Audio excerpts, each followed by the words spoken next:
I'm so glad I did not.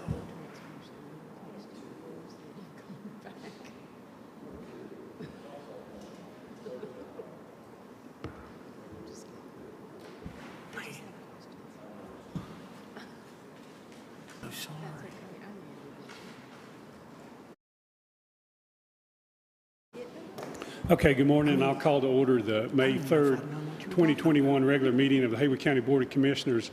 And our first order of business will be our pledge. And I don't see our pastor here, so we'll have a moment of silence after that. If everyone please stand for the pledge.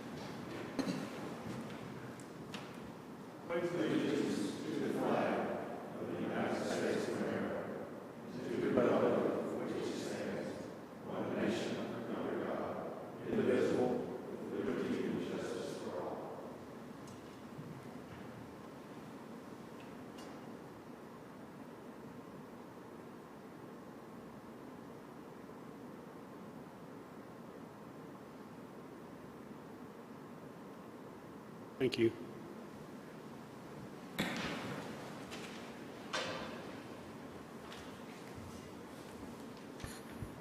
Okay, our next order of business is public hearings, but we have none. And then our next order of business is our public comment session. Would anyone like to address the board this morning? Okay, seeing no one, I'll move on to constituent concerns. And see, Tommy, do you have any that you want to comment on? No, I had a few, but I've got with Brian on them, get them straightened out. So. Okay. You got any Brandon? I do not. I've got some that do need to get with Mr. Moorhead on, so I'll do that following the meeting. Hey, Kirk, you got any? No, sir, I do not have any. Jim? I had several, but I think everything's been addressed. Okay, thank you. Okay, then our next order is administrative agency reports and presentations. And so this morning we are going to have the Haywood County Schools 2021-2022 budget presentation. We have Dr. Bill Nolte here this morning. And welcome, Dr. Nolte. It's good to see you this morning. Good morning, Chairman, Commissioners. It is good to be seen, I'll tell you that. It's good to take my mask off, too, and talk to you. We appreciate your invitation to present the next year's school budget. We began our budget process back in January with our normal plan of reviewing items in the budget that were expected expenses for the coming year, as well as our revenues. We put together a draft budget, presented it to our finance committee, presented it to our whole board in a work session, and then held a public hearing and approved the budget by our board in April. I do want to thank Mr. Clark. Ronnie Clark is here. He is the chairman of our finance committee for the board. Just a little bit of background without taking too much of your time, and you all know I can get long-winded, so if I get too long-winded, just start doing this right here and I'll slow down. But you all know that for quite some time we have been working on spending our fund balance, but not using it, not relying on large amounts of that fund balance to maintain our budget. So 3 years ago, when I became the superintendent, we developed what we called an actualized budget. That's just our term. I'm not sure if that's a finance term. And what we stopped doing was putting fund balance in the budget in advance up front. And through the years, in order to make the budget, we had, serious economic crises, and we had flooding and all kinds of other things. We would put fund balance in the budget to make it work, and we stopped doing that 3 years ago. And knowing that we would spend some fund balance, but that amount would decrease over time. And we were spending well over $1 million a year several years ago of fund balance that we put in the budget up front. We got that down to $600,000, and last year we spent about $4 million. And this year I think we'll be close. Of course, it is an unusual year. I think everybody understands that. So That's some of the background. Some of the other background, too, as I'm sure you all will know, and Bryant has talked to you about, is that we have lived through an anomaly, what we hope is an anomaly anyway, with a pandemic, and budget spending has been really strange. There are areas of the budget where we haven't spent a lot of money. We didn't have students in person until the end of September, and then all elementary students who wanted to come started coming in October. And so we didn't have a lot of substitute cost early on. But there were other things that we spent a good bit of money on. And so it's been a really strange year.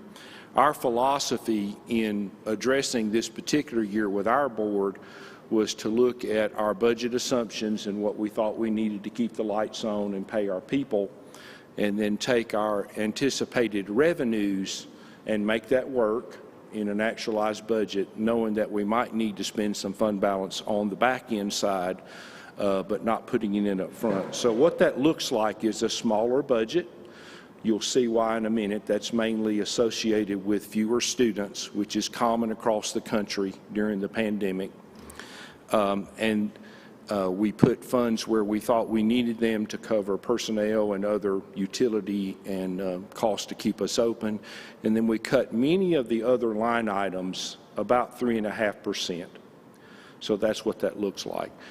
We didn't want to make too many adjustments because we hope we will return to more normal student numbers and a more normal budget as we move forward.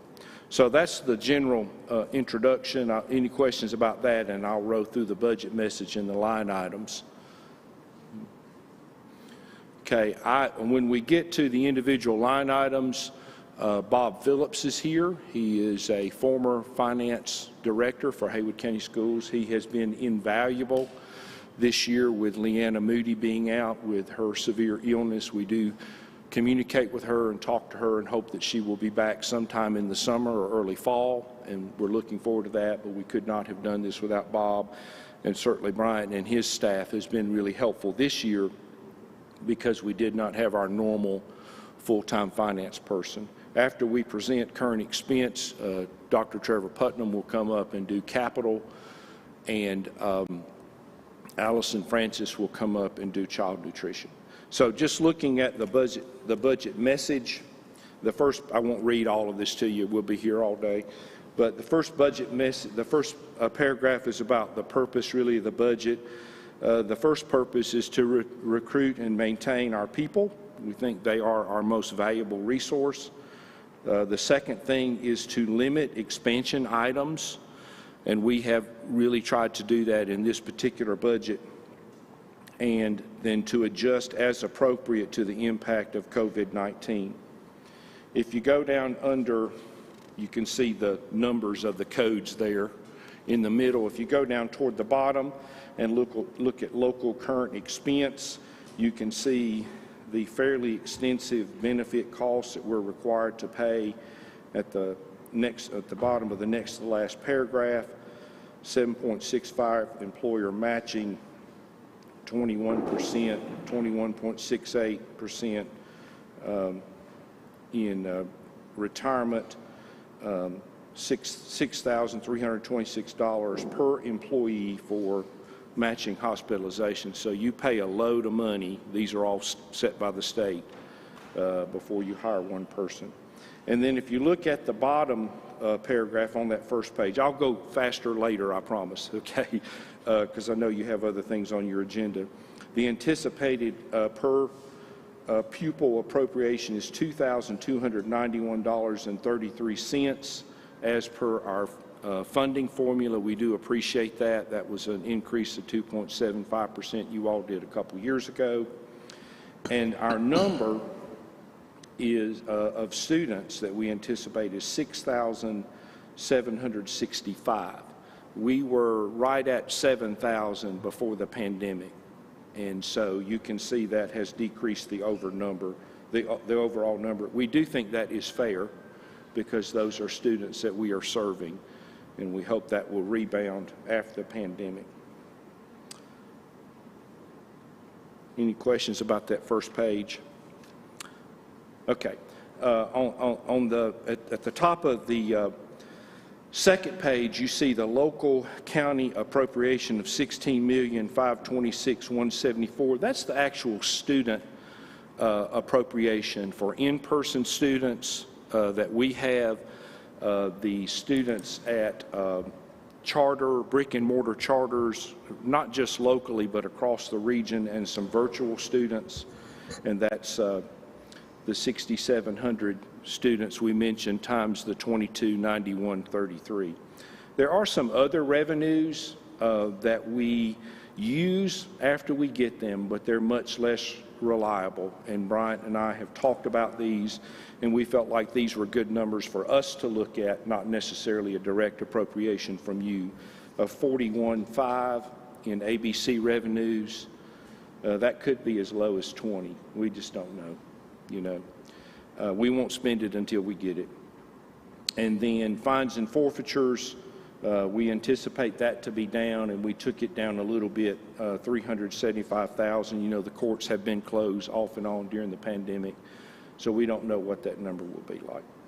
Any questions about that?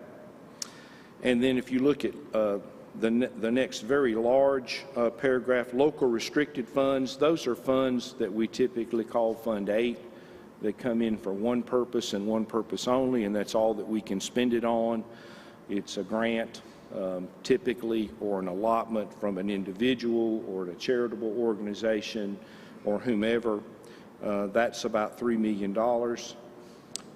based upon grants. Capital outlay, as Dr. Putnam will present in a little bit, is the $900,000. Child nutrition, $4,473,569.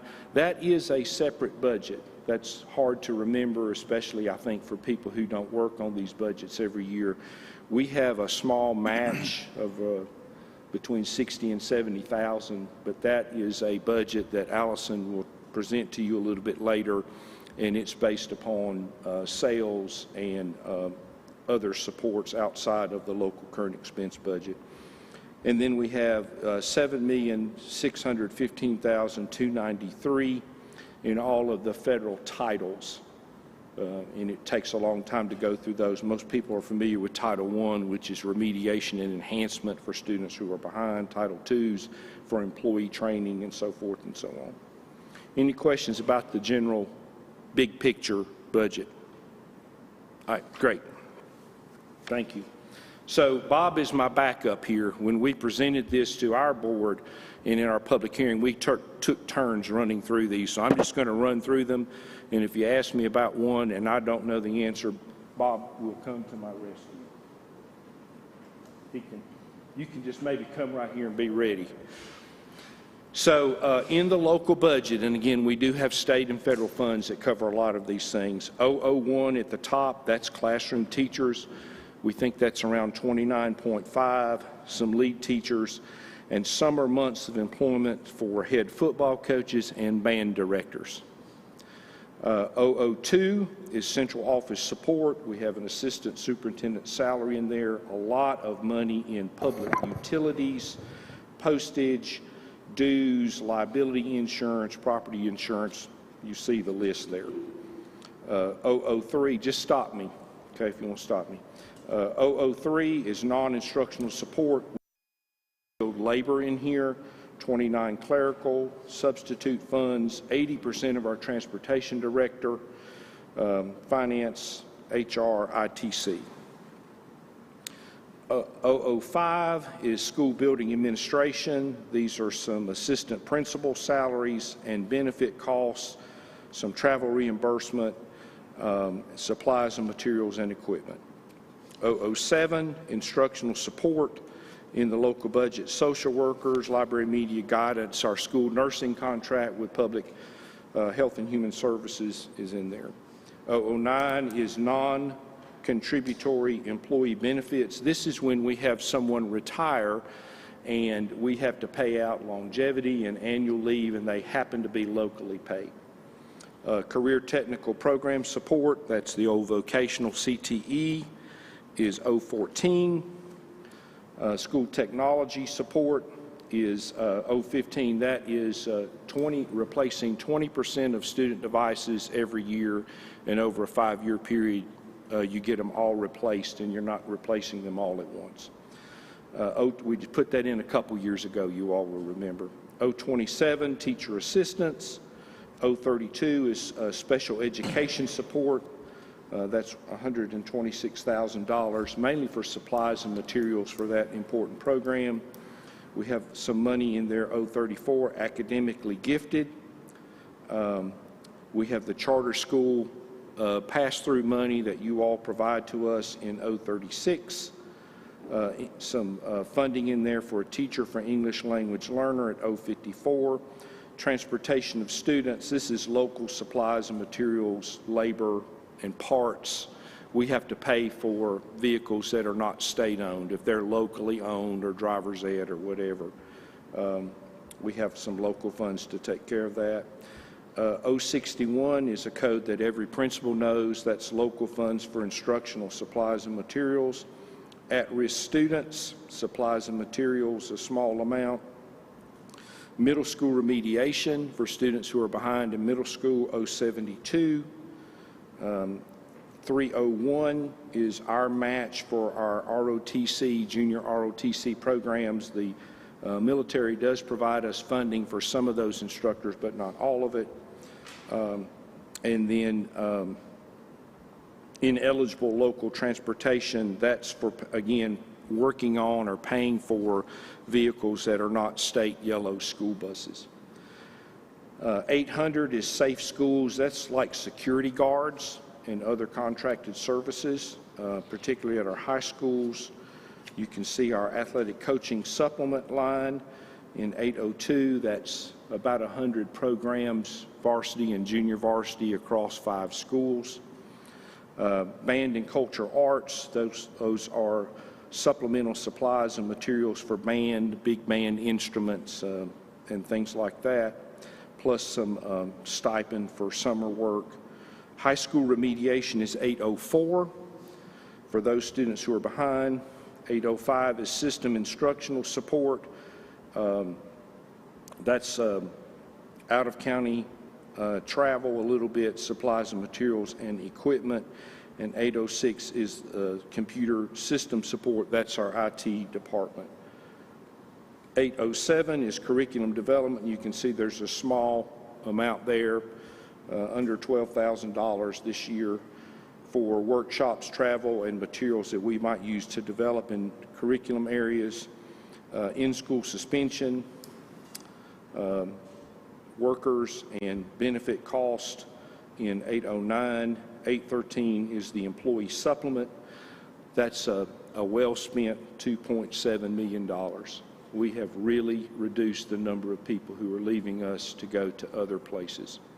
And thank you. That has been very helpful. 815, a very small public communication and relations budget where we do ads like congratulations graduates and things like that. We have some money in there for employee celebrations, teacher of the year, principal of the year, things like that. We have our school resource officers, where we contract with local law enforcement. And we have a lease for the Pisgah High School baseball field, and then we have a small contingency of under $10,000. The total of all anticipated revenues is $16,942,674. Again, the actual per pupil number that you give us per pupil is right below that of $16,526,174. And then fines and forfeitures will come in, we hope, near those numbers. The rest of this is just a glossary for you to look at. The next page is program reports. If you see 001, you know that's about teachers. If you see 813, you know that's about the county supplement. Purpose codes, if you see a 5,000 number in the code, you know that's instruction. If you see a 6,000, you know that's support services. If you see a 7,000, you know that's ancillary. And if you see non-program charges, that's the charter and contingency. And then the next thing is a little more, a little bit more view on the object codes. You can see that about 46% is spent on salaries, and then another 17% on benefits, and then a very lengthy description of the purpose codes if you're bored and want to read those little paragraphs. So that was really, really quick on current expense. Any questions, commissioners, before we go to capital and child nutrition? Anybody have any questions? Bill, the per pupil, I know you don't know what all the other school districts are paying or counties are paying, but I mean, how is that? I mean, is that, are we ranked fairly well with that or not? Mr. Kirkpatrick, my honest answer is I don't know what COVID has done to that. Right. I know we have been around that top quartile number, a little better, maybe a little lower for quite some time. We're very proud of that. We think that's a product of our funding formula and the commissioners and the school board getting together a couple decades ago and going, let's make this funding very logical instead of emotional in the moment. So it has been pretty good over time. I have not had a chance to contact other school districts and see what theirs looks like now. When you look at your budget, in the budget you're presenting here, what are there areas of concern when you looked at it with your with the rest of your folks? Did they say, well, we need more money for this or that? Are you concerned about a certain area that you're not getting enough money? Given the fact that we have been through COVID-19, I feel pretty good about it.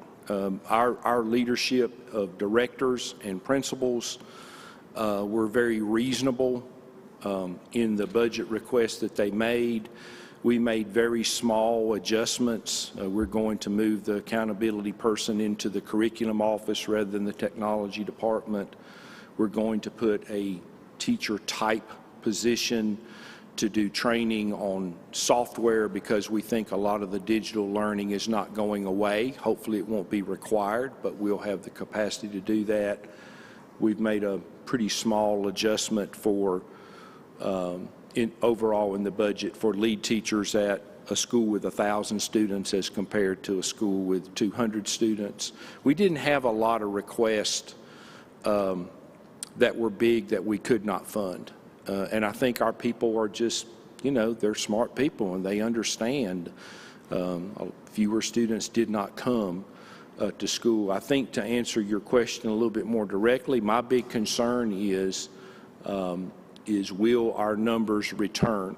If this is an anomaly and our numbers return to around the 7,000 number, we'll be fine, okay? At the same time, spending less fund balance every year because we want that budget to get to a point where, you know, we're close to what we budgeted, a little over, a little under, but not a big proportion of the budget. So, again, my biggest concern is just those numbers returning. And we've had a good return from about 80%. But we still have some that are remote only, some of those for very good reasons. So that's the concern on the budget side. It's also the concern on the learning side. The remote only works really well for mature, self-disciplined students with lots of support and access to the internet. And it does not work really well for most of them. So those are the two concerns. If fewer students return, will you have other issues that arise because you don't have the number of students and the funding that comes in with those students? And I'm saying that because I want us to keep an open dialogue when you and Brian to know that, because I know that certain services, no matter how many students you have, you've got to have certain services. I think our special education costs run us right up against the budget every year.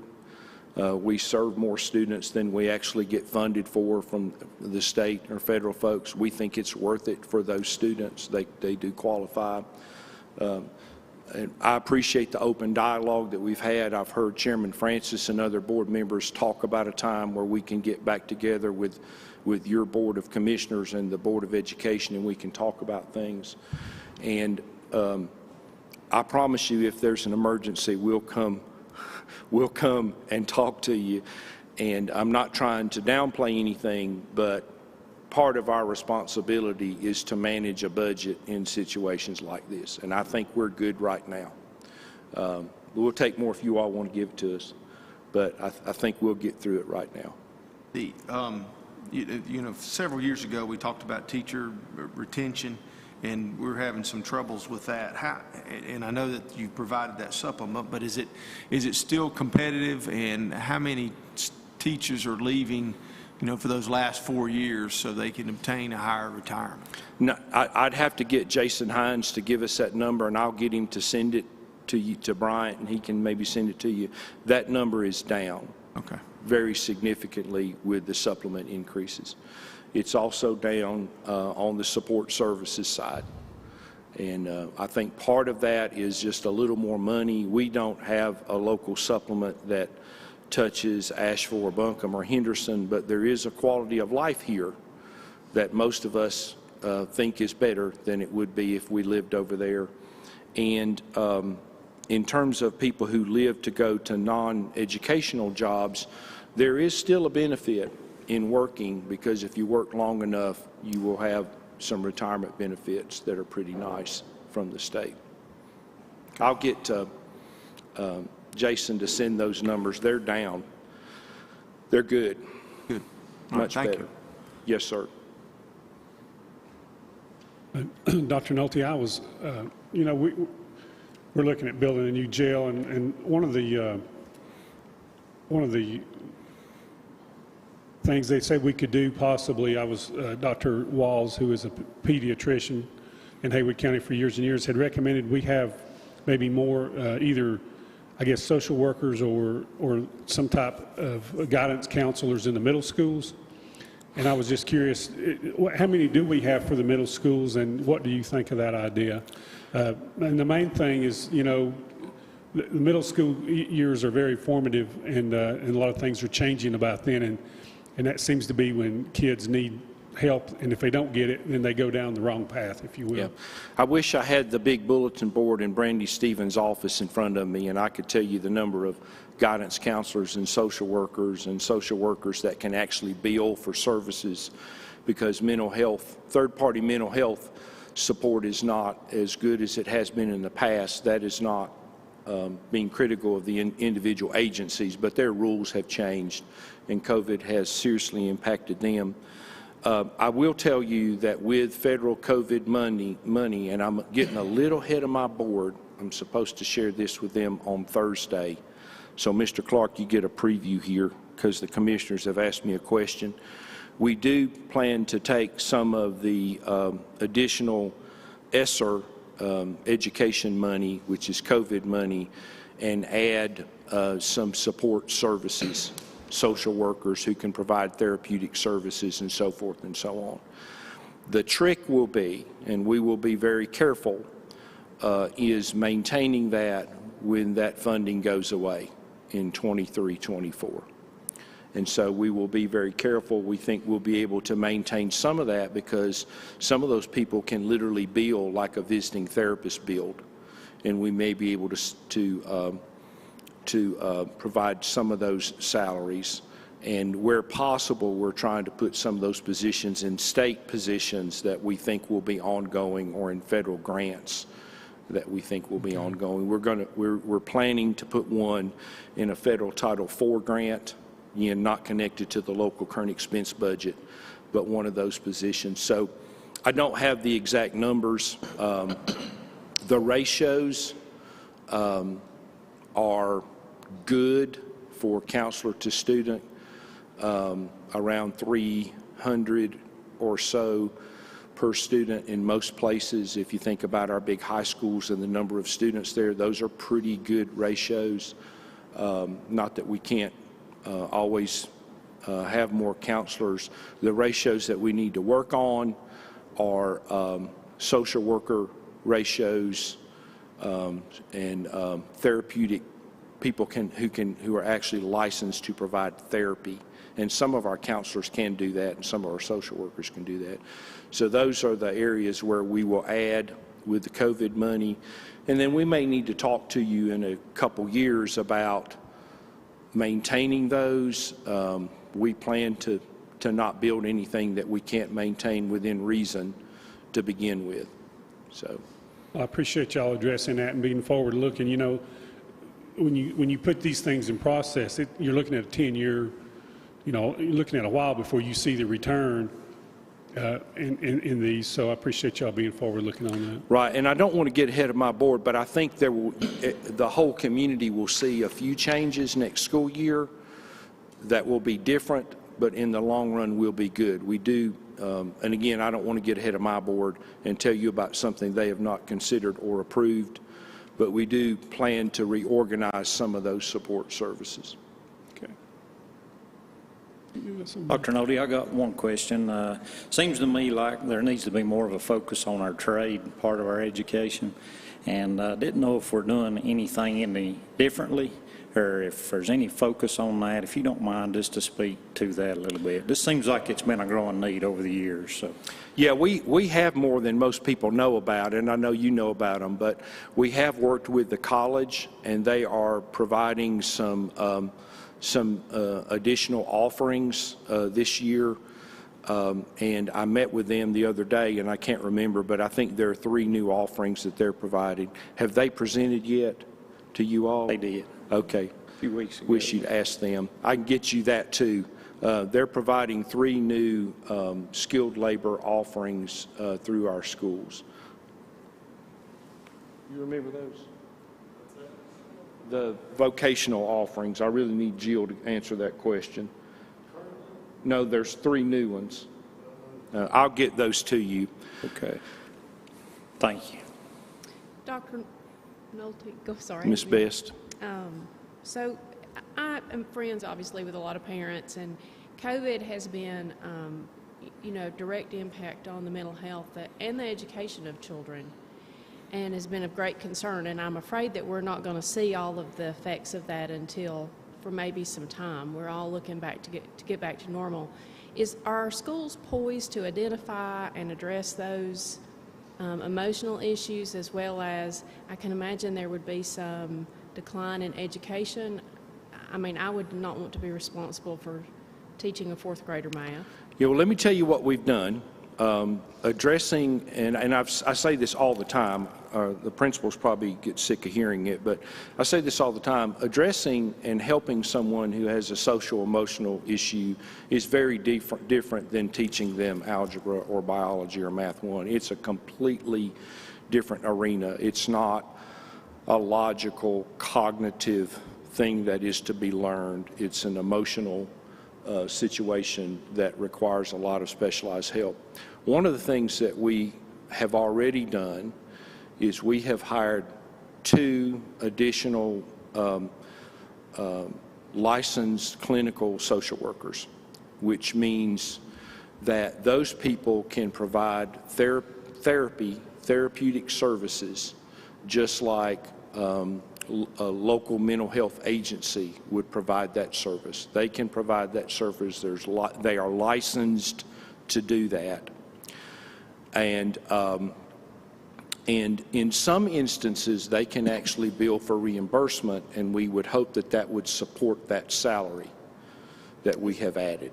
Is that adequate for 7,000 students to have 2 additional? It isn't, but the thing on the board, and I'm getting just a little ahead of my own board, is we hope to have 5 next year, okay, with reorganizing other services. The other thing that is very, very difficult for us is helping students who are not in front of us. And COVID-19 has been very devastating emotionally and socially in a lot of settings. And we have had some really dire situations that we learned about after the fact, and it was a remote-only student, and we did not know.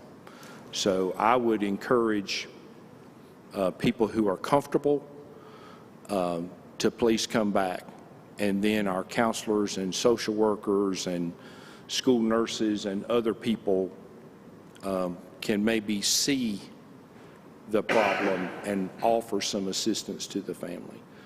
Do you think remote learning has impacted how children are learning? I mean, will there be a decrease in where they are as far as Remote learning does testing? not work for most students. Now, I've said that publicly. I've said that to the media. It works really well for our accomplished high school students who are used to taking advanced remote courses at Haywood Community College or some other place. And it works well for younger students who are very mature and independent or have a lot of support at home. And there's an adult there who can make sure they're logged in and that they follow through on assignments. But remote learning is not as effective for most students. And when we looked at first semester failure rates, and again, I don't have those in front of me, we use those to adjust our coursework second semester at the high school level. When we looked at first semester failure rates, for high school students, we had lower failure rates for students who were coming than we had in the past, primarily because they'd only been able to come every other week until March. Then we had even lower rates for students who were remote only. It was significantly lower. And it's, in theory, it sounds good, and I know I'll probably get some criticism for answering your question as honestly as I know how to answer it, but remote learning is not as effective for most students. Now, there are individuals who flourish in that setting, sure, but they're individuals, and they're pretty small numbers. But you're prepared to hit the ground running in August, right? We're running right now. Okay, we have good. about 80% of them, That's and we're awesome. going right now. And we want all of them if they'll come back to us. I hope so. It's a big undertaking. Thank you, Ms. Best. Anybody else got anything? You got anything, Tom? I was just looking at my notes. The North Carolina Association of County Commissioners, we have lobbied the legislature on the public schools' behalf. Basically, Tier 1 and Tier 2 counties, which are poor counties, we've lobbied the legislature to try to reduce the matching funds or reduce that match for poor counties for their release of public school funding. We've also lobbied the legislature to lighten up on the probationary period for building capital funds, for public school capital funds. If a county receives a grant from a needs-based public school, and that needs-based revenue stream from the state, trying to relax that a little bit to get the money where it needs to go.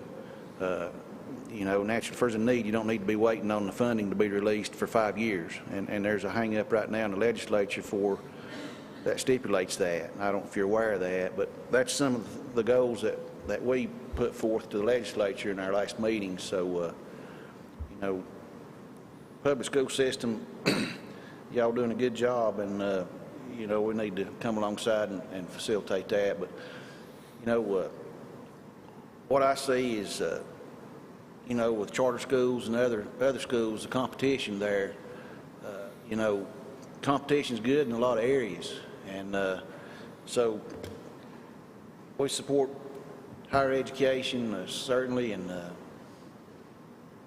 see your proposal here reflects the reduction in numbers, and you know, I'd like to see, you know, every child get opportunity to get education, and I know that's why we're pushing for broadband expansion and everything we can do to facilitate that also in the county. That's part of the big picture, and so we're working alongside you to get those things accomplished. Yeah, I appreciate that. I told you when I get talking too long, y'all just do this. First of all, I do appreciate the encouraging the state on the capital side rather than placing all of that on local.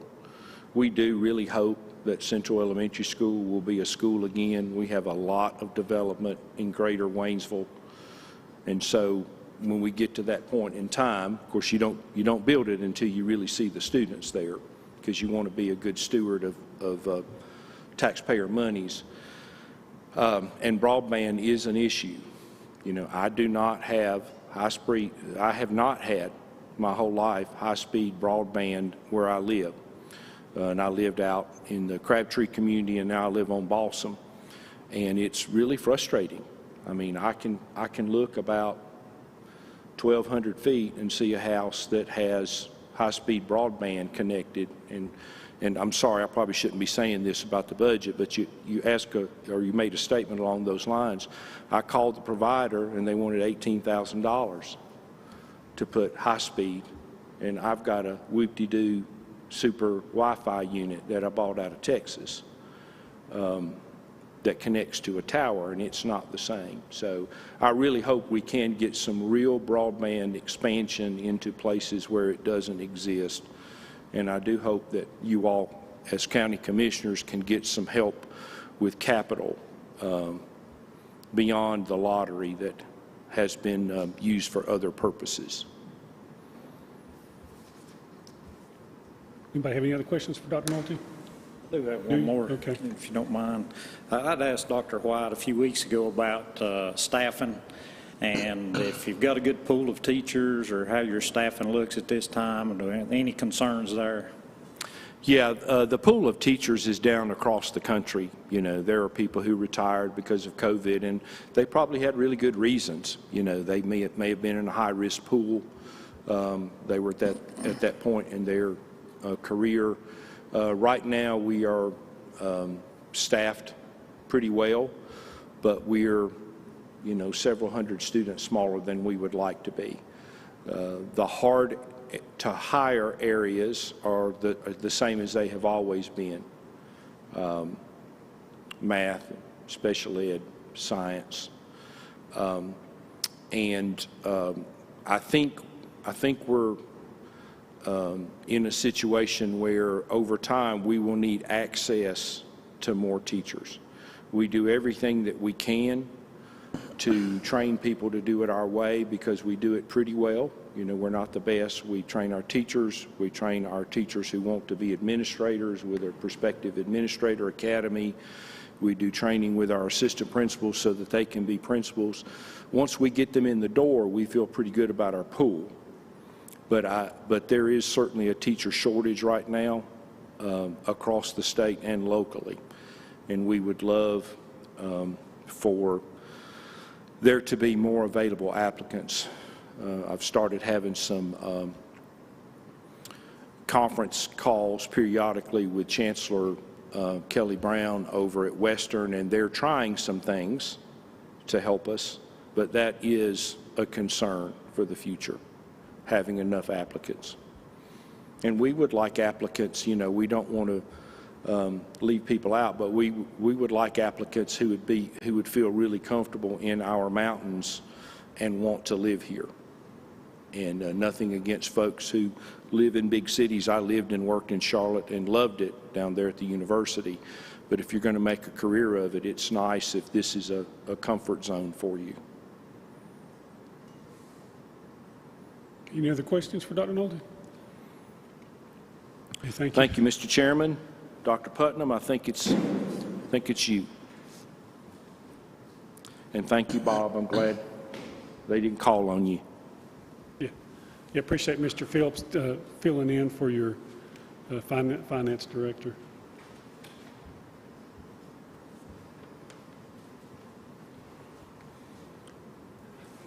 Thank you, Commissioner. Mr. Chairman, I'm going to run through a list of all the proposed capital projects for the upcoming year. Just want to point out that the request is $900,000 as it has been for the past 2 years. For Bethel Elementary, we look at replacing 2-3 hall dormer, Bethel Elementary auditorium step lighting, Bethel Middle dining room AC, Canton Middle awning replacement, Canton Middle carpet. That'll be accompanied by asbestos removal. There's some underneath the flooring now. Haywood Elementary, 2-3 hall classrooms, replacing 4 classrooms. Jonathan Valley Elementary, K1 building split system, and I'm going to denote here, we have just a little under $300,000 in HVAC replacement. We had $500,000 last year. A little history about HVAC in Haywood County Schools. It was funded on a grant, which meant we got it all at one time, which means it's all failing at one time. So my charge is to replace that incrementally over time so that subsequent administration with Haywood County is not having to replace it all at one time. You can do a set aside. So we continue to work on that. I do think there may be some latitude there with ESSER funds to assist with this replacement. Looking at maintenance, we're going to put extra barred units on hand. We have those on hand should they go out. We need those so that no one's cold or hot. Maintenance, we're replacing one stand-up mower, Meadowbrook Elementary, the exterior doors. We're replacing the doors and frames. North Canton Elementary, the front awning. North Canton Elementary also sidewalk repairs. Pisgah High, we're converting to natural gas. The oil burning furnace, we're going to replace to natural gas. At both Pisgah and Tuscola, we're replacing the shop lights with LEDs. At Tuscola, we're replacing the flush valves. Tuscola also awnings, and also at Tuscola barred units. So again, more HVAC. Tuscola High School, we're replacing, or we're actually going to pick that press box up and move it back and reset it so that we can do some work on the backstop there. And then various schools, if you visited many of our schools, you've probably encountered potholes and busted asphalt. So we've budgeted $250,000, and then we'll just work through that priority list, and that list is in greatest of need. So we would start with Hazelwood, move to Clyde, then to Tuscola, then to Meadowbrook. So we'll go for as long as the money holds. And then obviously that'll probably be a line item for next year. And then at Waynesville Middle, kitchen and dining area, install a new roof on kitchen and dining area. Waynesville Middle dining room AC, and Waynesville Middle replace B building lighting. Obviously those would be LED. That totaled, all those projects total at $900,000, which is the same request we made last year. I will say that we're making headway on some of these replacements. So we appreciate the $900,000 from last year, and we would ask the same again this year. There be any questions for me? I don't see any money expended for the roofs or roofs. Are they in good shape? Tracy Hargrove, when he was the maintenance director, did a really good job. That was the thing that he was on replacing at that time. He's replaced many of them. Right. I imagine as folks move through, they'll have a thing that they're supposed to replace. Right now, lucky me, I'm the HVAC guy, so most of our roofs are in pretty good shape. And as I said, Mr. Hargrove did over time replace roofs throughout the county. Okay. Does anybody have any other questions for Trevor? Dr. Putnam? And I'll just say thanks to Miss Owen. She's been, y'all did yourselves well by hiring her. She's been very helpful. You know, we have 2 or 3 funding sources which we can't always see the balance at that time, and she's been very patient in providing that information. So we thank her for her help in preparing this. And the answer to your question is EMT, pharmacy tech, and firefighter. That's the 3 new offerings. Thank you. Had to phone a friend. Let you do that one time.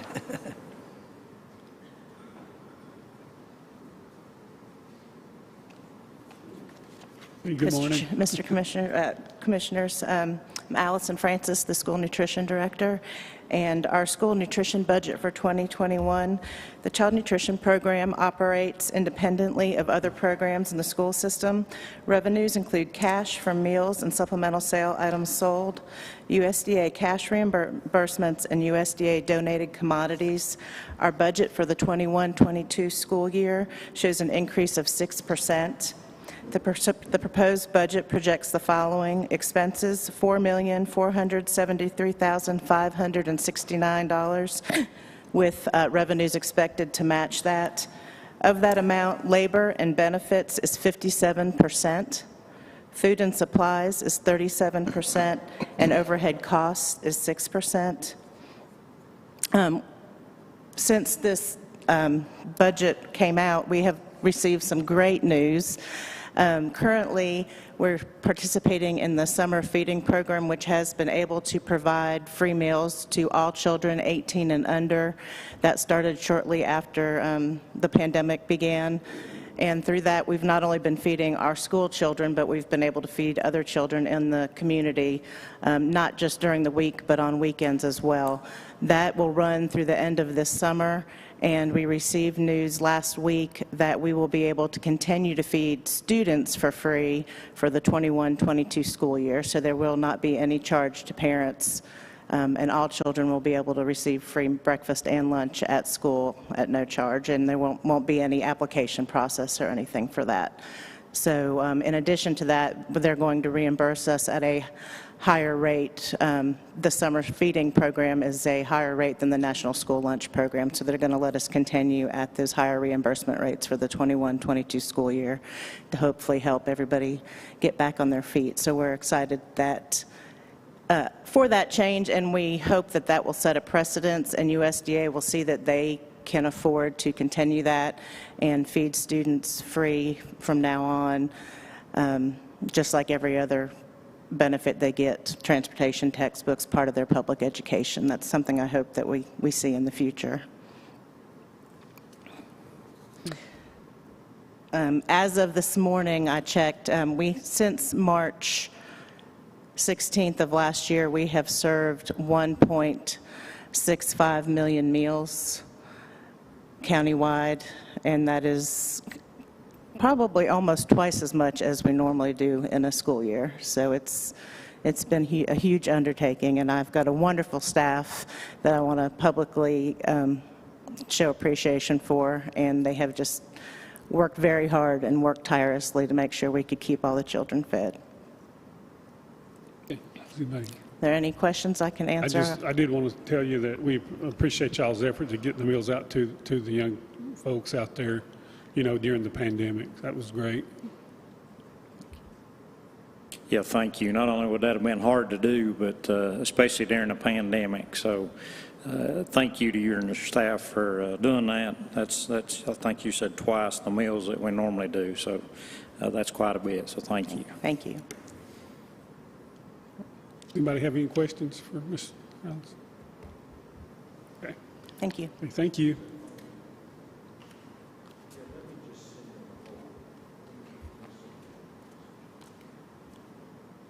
Okay, I appreciate everybody from the school here and your board member, Ronnie Clark. Appreciate, Ronnie, you coming out this morning.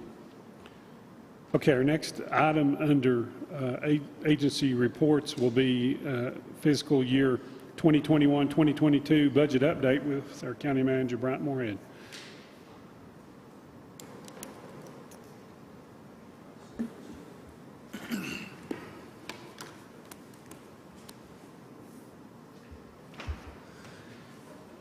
Thank you, Mr. Chairman.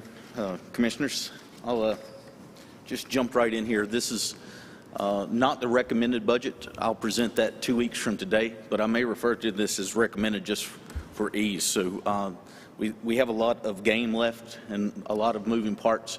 So I just want you to know this is not the official budget presentation. I guess everyone knows that we just released updated tax values. We have a reval, and part of the reval process is we're required to publish a revenue neutral tax rate. apologize ahead. This is down in the weeds math, but I wanted to show everyone how it's calculated. So we're going to work through this fairly quickly. The last reval happened in 17. So you look at the last 3 years before your next reval to get your average percent change in your tax base, your total tax base. This includes real estate, personal property, motor vehicle, and utility taxes. Everything is in that. So over the last 3 years since the last reval, we've increased by 1.59% on average. You can see the changes from 18 to 19, 19 to 20. So from that, we'll then start with the last or current year of total valuation of $7.7 billion. As you probably know, you divide the valuation by 100 because property taxes are levied so many cents per $100 value, and then you multiply it by the tax rate. So when you do that calculation, it's $45.5 million in tax dollars. This doesn't include your collection rate. You don't use the collection rate as part of your revenue neutral calculation. So current year would be $45.5 million. Then we take the 45.5 and increase it by 1.59%. That's that average increase since the last reval. So that gives us $46.2 million in tax dollars. Okay, typically property tax is the total valuation divided by 100 multiplied by the tax rate. But in this case, we know the property tax dollars, $46.2 million. We know the total valuation after reval is $9.1 billion, but we don't know what revenue neutral tax rate is. So the calculation would be $46.2 million times 100 divided by the total valuation gives us the revenue neutral tax rate of 50.78 cents. Our current tax rate is 58.5, to give you some context.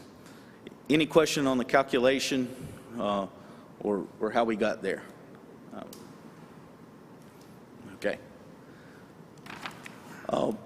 Property taxes, as you know, are our largest component of property of revenue.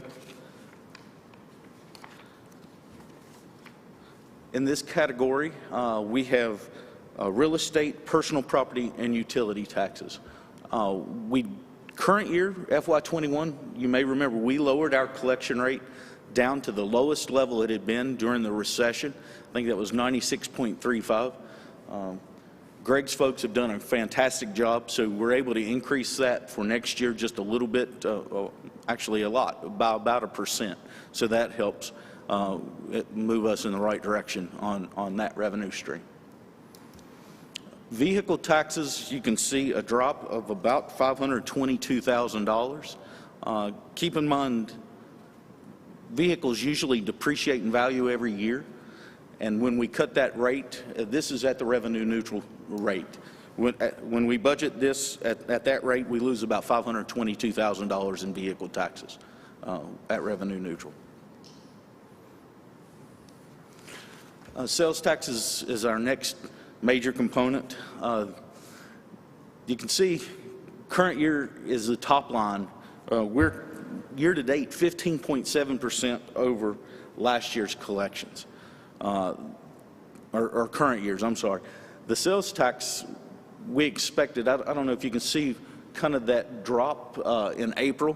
You can see we dropped, and that was when everything shut down because of COVID, but it didn't stay below the prior year. It actually has increased every month since then. The trend is unlike anything I've ever seen. 15.7% in sales tax is just unreal. Actually, some months have been closer to 20%. One of the things, I don't think that we could budget a 15% increase in sales tax. I don't think it's sustainable. I would be glad if it were, but you know, usually you're looking at 2 to 4%. The League of Municipalities is actually telling people 3%. We've got 4% increase off of our trend for next year. I think it's a little higher for us because we've attracted so many visitors and we see a lot of money being spent locally, and I think that trend will continue. So in Next year, it looks like this. We have an increase of $5.2 million over current year. Keep in mind, current year, we dropped our sales tax numbers quite a bit because we didn't know what COVID would do. Anyway, it's $5.2 million total, but not all of that is ours actually to keep. One of the articles is Article 46. That's earmarked all for Haywood Community College. And then the schools system actually gets a portion of our Article 40 and 42. So while it's up $5.2 million, about $1.7 million of that is for the college and the school system. And I covered a lot there. Any questions on sales tax? Okay. Other taxes and license, we've got a slight increase of just over $1,000. Most of this is register of deeds fees and occupancy tax for the TDA. And you may know, we're simply a pass-through for the occupancy tax. We collect it and then give it to the TDA. Those three, actually, the register of deeds, property tax, excise, and occupancy tax, 82% of the total in this category. PILT, or payment in lieu of taxes, this is the money we get from the federal government because of federal lands. We have it holding relatively the same. We don't know until after the budget's adopted how much we'll get, so we've left it as a placeholder. I think it's a good estimate. Beer and wine, same thing. We've held it flat. It's just under $200,000. Restricted intergovernmental, you can really think of most of these for Health and Human Services, either the DSS or the health side. Most of the revenues are AFDC, WIC, and other state and federal funds that have restrictions. We do have a small grant in there for emergency management, but that's only about $32,000. Questions on that one? Okay. Permits and fees, we're holding flat. Building permits is actually $328,000 of this. Again, building permits are up. I'm not sure if that trend will continue through next year, so we're holding it flat, and maybe it's a conservative approach, but I don't think we'll see, a material increase in that revenue. It's trending about where we need it for this year. And I noticed some national publications talking about the expense of framing a home due to the COVID situation with the lumber shortage. It's increased between 25 and, I saw one estimate, $36,000 for an average home. Yeah. And some people are already feeling the crunch on that as far as builders in other parts of the country. They're slowing down. What's your feelings on that? You think, I heard you say you felt like we were going to trend about the same here, but do you see that slowing down? I think I've tried to keep up with the housing market and raw lumber or finished lumber for houses. It's up some 730%, some 2x4s, right? So I'm not sure if we'll see it slow down or if it's a supply and demand, but from what I hear, there's nothing slowing down. The prices, people are paying it and moving on. So, I don't know.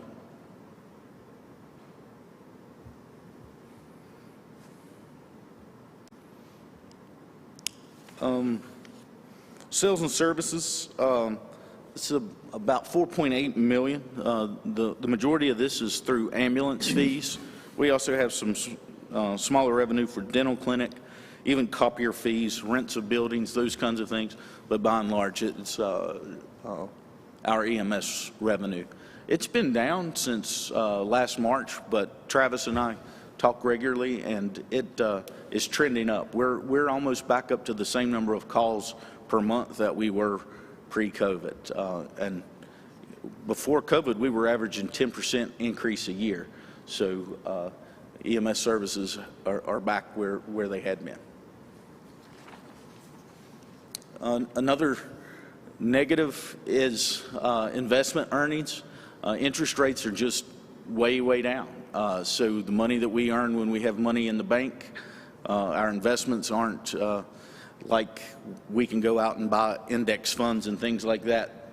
that you could as an individual. The state statutes say these are what you're going to buy. Most of them are federal bonds, and the interest rates are just no good. So we dropped this about $675,000. When you add the loss here and what vehicle tax did, that's right at $1.2 million in lost revenue we're projecting.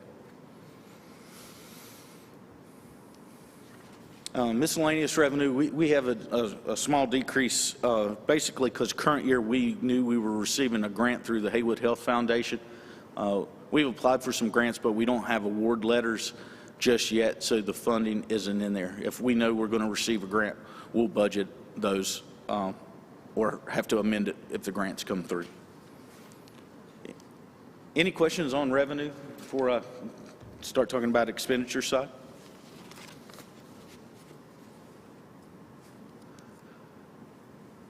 Okay, so this is by function. You can see the increase from current year to next year as it currently sits. Public safety is up considerable. Health and Human Services is relatively flat. Our education numbers is very flat. Debt service transfers and budgetary accounts, I'll explain that in just in a little bit. Some of these things that we're going to talk about, we budget centrally until it gets approved, and then we spread it to the department. If we spread it to the department and then it didn't get adopted, it would be a headache to tinker with 60 or 70 accounts, so we budget it centrally just for ease of amending it. Everything else is really flat. The total budget is this year really focused on employee compensation. We've got some things driving our costs that we'll talk about. It's the compensation study, merit COLA, health insurance, and quite a few vehicles. We received a request of 23 positions this year. If we were to fund them all for the year, it would be just under $1.3 million. Currently, we've cut out just about half of those. The tax assessor requested 3. We're not recommending any. The sheriff's office, 10. The 6 that are being proposed are telecommunicator positions. You may remember last year we had those in the budget up until it was presented, but because of COVID, we just weren't able to fund those 6 positions.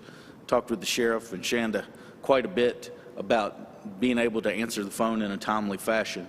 We think those 6 would give us the ability to answer the calls much quicker than we currently are. EMS requested 1, funding 0. Animal Services on there because we just gave them 2 at the last meeting, so I wanted to keep that on the radar screen. This isn't 2 more over and above what we passed at the last meeting. And then Health and Human Services requested 7 positions. 4 are tentatively in the budget. So if we fund all 4 or all 12 of those, it's about $648,000 for the year. Question on those positions? Okay, this is really the lion's share of what's driving the budget. We are still waiting for Evergreen. That's the consulting firm that we're using to do the classification and pay plan study. Tentatively got $2.3 million budgeted in an account to see where that number comes in. In addition to that, we have 2% COLA, 2% merit for employees. Kept in the funding for the Christmas bonus, and we haven't tinkered with longevity or 401k. Those are fully funded. The medical insurance increase goes from $16,200 per employee to $17,500. You may remember that for this current year budget, we needed an increase of just under 5%, but because of COVID, we didn't know where revenues were going, so we didn't fund that. So if you think about the increase from $16,200 to $17,500, that's really a 2-year increase, because if you don't increase it and your trend continues, you've got to get caught up sometime. It's a big number, and the switch that the board made from Crescent to Aetna has saved us lots of money. Nationwide, medical costs are going up about 10% a year. So this is about half of that over a 2-year period. So it shows it's in the right direction. It's just growing, not as fast as others are seeing it, though. This shows how it's increasing. Active employee costs increasing right at $1 million, $999,000, and retirees are up about $88,000, almost $89,000. Any questions on that so far? Okay. Vehicles. In the current year, we replaced 15 vehicles for a total of $700,000. This coming year, we need to replace 24 vehicles. Total cost of $1.4 million. 2 of those are ambulances, and the sheriff's office is about $617,000. Overall increase just under $700,000. And I'm going to spend some time showing you the vehicles that were replaced because it is a large consideration, but there's lots of vehicles with very high mileage. And keep in mind, if the board approves all of the vehicles to be replaced in June, we won't submit for bids for vehicles until October, November. You'll probably award the bid in December, January, and it will be almost this time of year next year before the vehicles arrive. So some of these mileages are as of March, and you're going to actually have about a year's worth of mileage left on them. You can see at the sheriff's office, 161, 183. Looks like maybe the lowest is 112 on an Explorer. The detention office, we've got some that are all high mileage. We've got those 2 ambulances, a Tahoe. All of these are well into the 100,000 mile range. You can see some are a little less, and I want to point out one of the things that Chris is working on is to manage our fleet a little bit better. I'll go back to EMS. One of those ambulances, while they've got too many miles to run calls as an ambulance, we'll take one of those ambulances and put it in Public Works and put a different bed on it, and we think we can get 5 or 6 years worth of usage out of that vehicle in that capacity, and a new bed's about $11,000. So we're trying to avoid spending money where we can when we shift vehicles from one agency to the other, and that really holds true in DSS. Those vehicles really aren't worn out if you look at the mileage, but because we buy some of these vehicles with state funds or half state funds, after 5 years, the state will allow us to shift it to another department. So we'll take those vehicles, move them to a different department, and buy replacement vehicles basically for 50 cents on the dollar. It's a way to manage the fleet, keep newer cars in without bearing the brunt of buying brand new cars in every case. Any questions? Some of these vehicles are, like for the sheriff's office, not every manufacturer, I guess, has the package that they need, maybe. Yeah. I know that's why we're kind of stuck on buying the ones we are, I guess, the Chargers and the Expeditions. Right. Exactly. There are no Crown Vics. That was the public safety or the police car for many years, and it's the pursuit rated sedan because we have to do bids for it, but we all know it's probably a Dodge Charger because they have such a narrow market now. There's not, Chevy doesn't do much. Dodge does have the Durango, but they're going head to head with the pursuit rated Explorer. Okay. So, I mean, that's why, people at home may be saying, well, why don't they get us such and such a vehicle? And it's because they aren't rated, I guess is what you call it, to be able to, because I would buy a GM if it was me. They have alternators that will handle all the electronics. They have cooling systems for transmission and radiators that are up to public safety use. Any other questions on all those vehicles?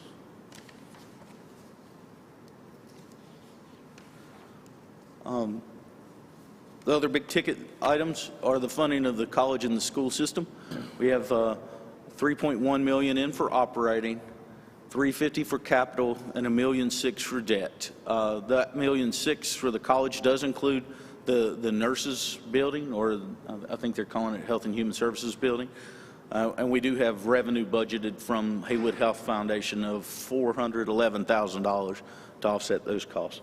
The school system, we have the 16.5 in, capital of $900,000, and debt of $2.1 million. That debt number does include what we called Annex 2, that's going to be the renovated central office. But in both cases, for the college and the schools, the sales tax money pays their debt and capital.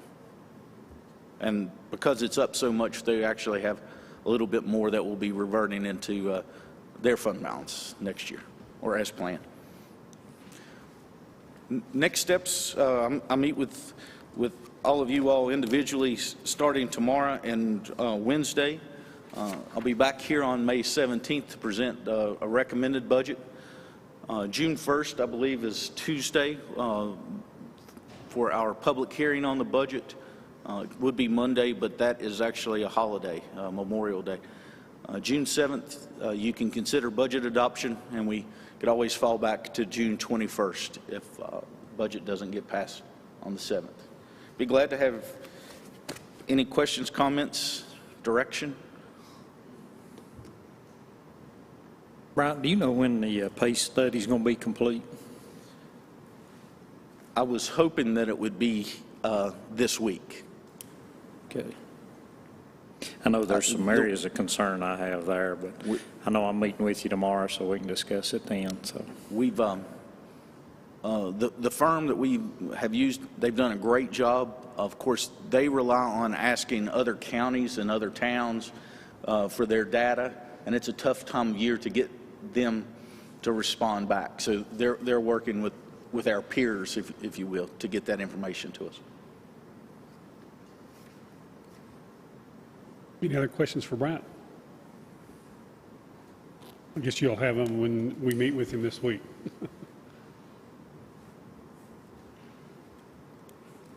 Okay. Thank you, Bryant. Thank you.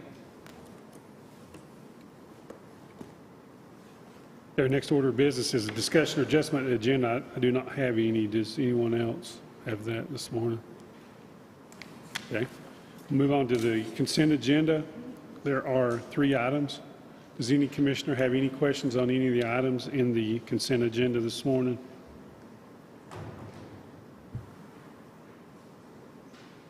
Okay, hearing none, I'll entertain a motion we approve the consent agenda.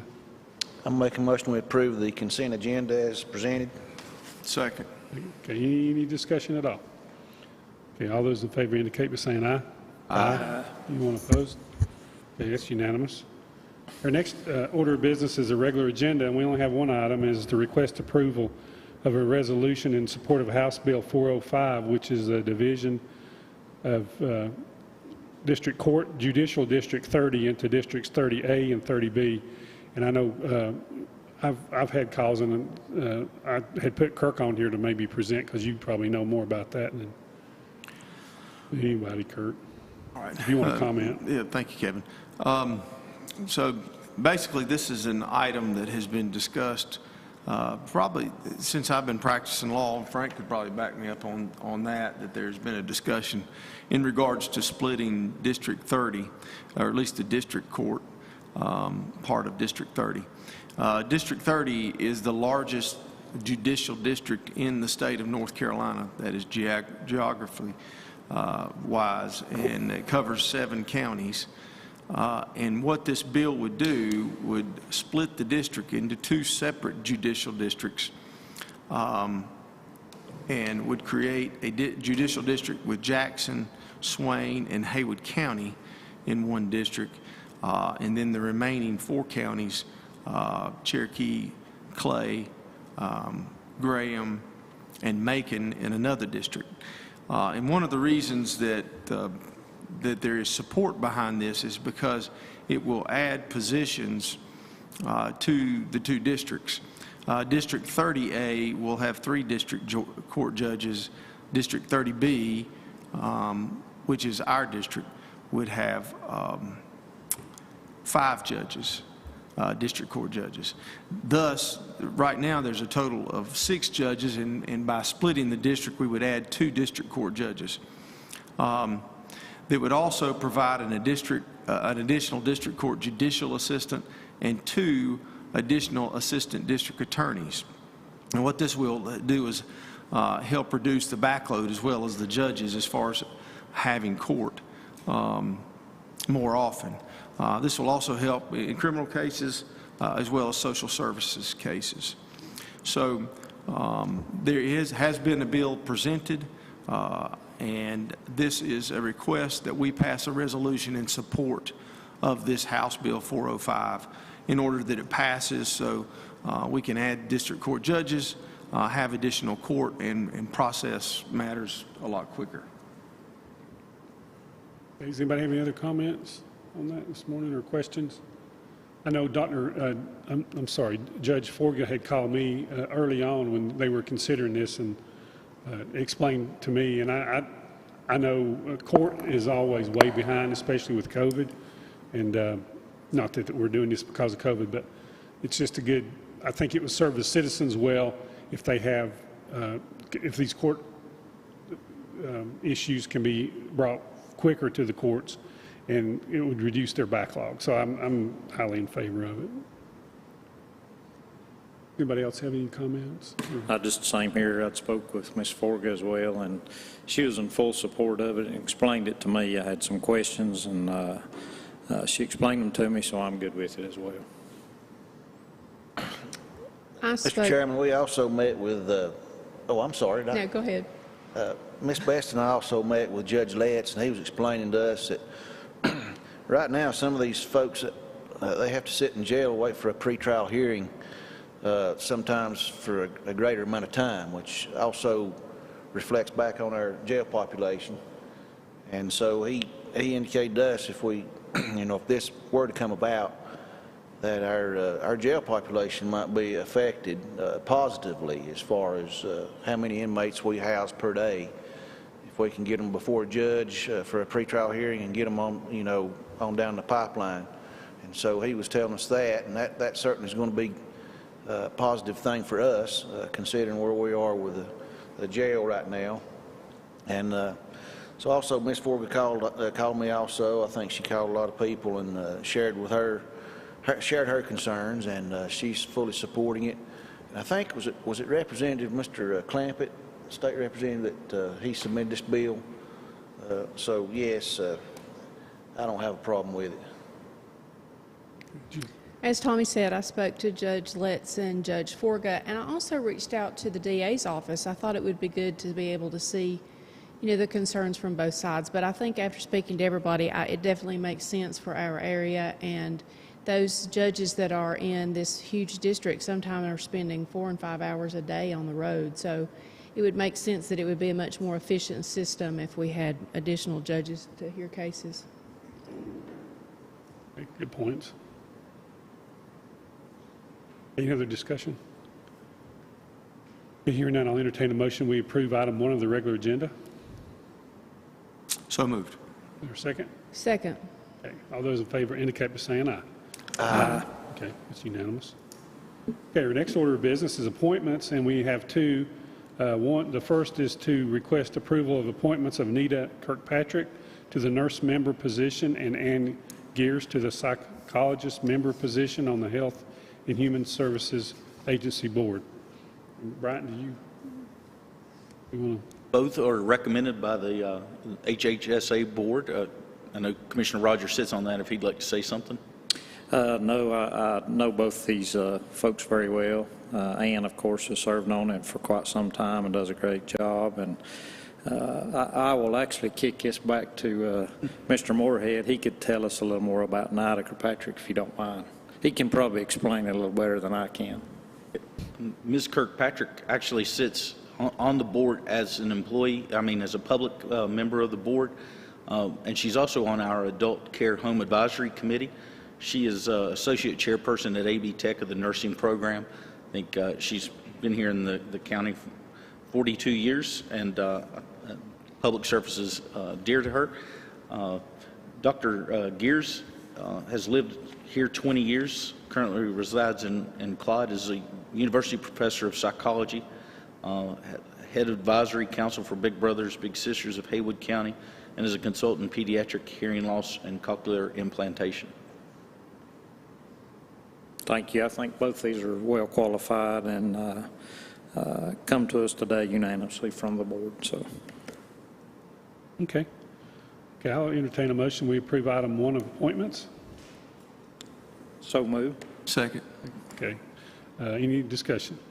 All those in favor indicate by saying aye. Aye. Okay. And then number 2 is to request approval and appointment of one position by vote to the Haywood County, to the Haywood Community College Board of Trustees. So I guess that'll be a little ballot, won't it?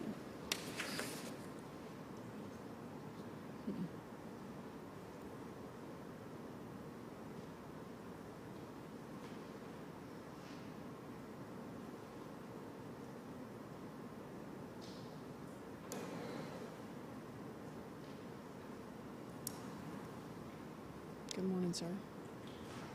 I like the pink suspenders.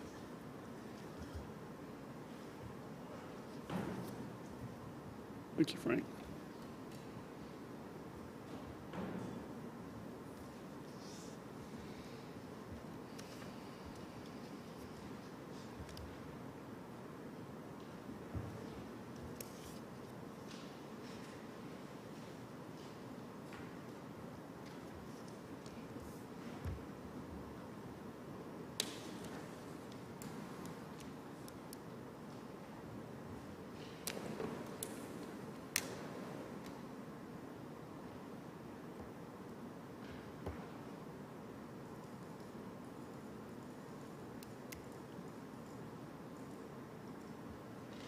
And the winner is.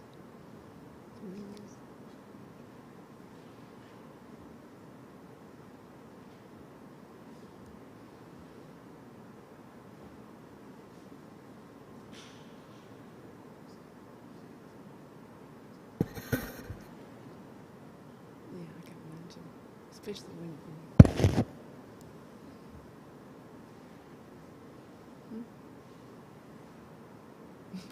While they're doing that, I'll just say that we had several good applicants for this, this position. We had 4 candidates, and they were all very qualified. Yeah, I would say, as always, this is one of the most difficult things that we do as commissioners, and all of these folks were highly qualified, and any one of them could serve in this position, so it makes it difficult just to vote for one. Exactly right. The college would be well served if we just picked a name out of the hat, really, all 5 of them. All the candidates.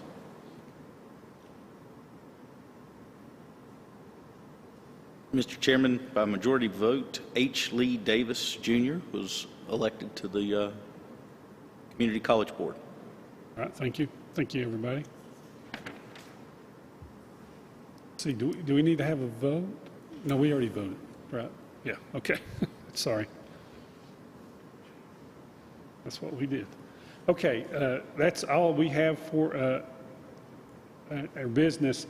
I do want to make an announcement of a public hearing that will be held at our next regular scheduled Board of Commissioners meeting on Monday, May 17th at 5:30 p.m. in this chambers to consider economic grant incentives for the following. Project Surrey on an investment of $25.4 million over a 10-year period to build a new facility and hire an additional 107 employees over a 10-year period. This notice will be advertised in the Mountaineer on Wednesday, May 5th also. Okay. Okay, does anybody have any other business before the board? Okay, hearing none, I'll entertain a motion we adjourn. So moved. Second. All in favor indicate by saying aye. Aye. Aye. That's unanimous and we're adjourned.